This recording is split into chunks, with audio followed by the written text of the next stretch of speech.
बहुत समय पहले की बात है। किसी राज्य में एक अजीब सा राजा राज करता था। वह हर बात में शक करता था और सपनों को सच मानकर फैसले करता था। एक रात उसने अजीब सपना देखा। सपने में वह देखता है कि उसके सारे दांत गिर गए, बस एक दांत बचा है।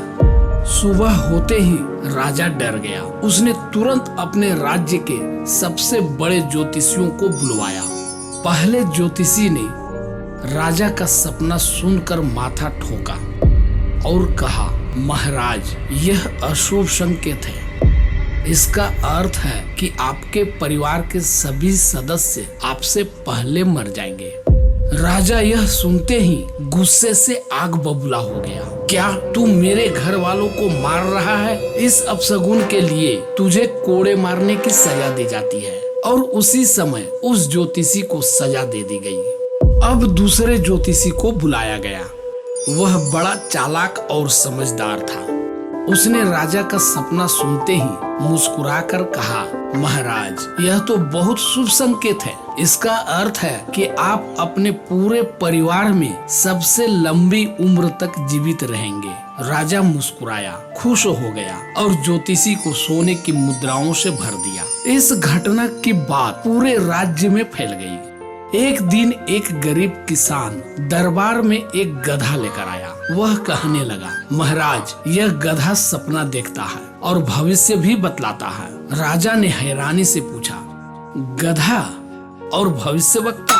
किसान ने कहा, जी महाराज, आप इसकी परीक्षा लेना चाहें तो ले सकते हैं। राजा ने आदेश दिया, इस गधे को महल में रखो, इसे बढ़िया चारा खिलाओ और रात में देखो यह क्या सपना देखता है।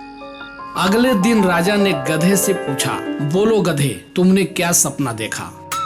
किसान ने गधे के मुंह के पास झुककर कुछ देर सुना और राजा के सामने झुककर कहा, महाराज, इसने सपना देखा कि आप बहुत न्यायप्रिय और चतुर हैं, परंतु आप गधे को नहीं समझ पाए तो लोग आपको मूर्ख समझेंगे। राजा ने पहले हंसी में, फिर सोचा और अंत में बोला, यह गधा तो सच में अक्लमंद है।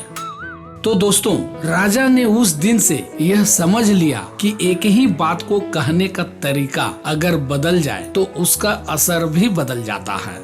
उसने सपनों को सच मानना छोड़ दिया और विवेक से निर्णय लेने लगा। बात वही हो सकती है, लेकिन कहने का तरीका समझदारी से हो तो सामने वाले को गुस्सा नहीं, समझदारी महसूस होती है। और कभी कभी गधा भी राजा को सिखा सकता है। धन्यवाद।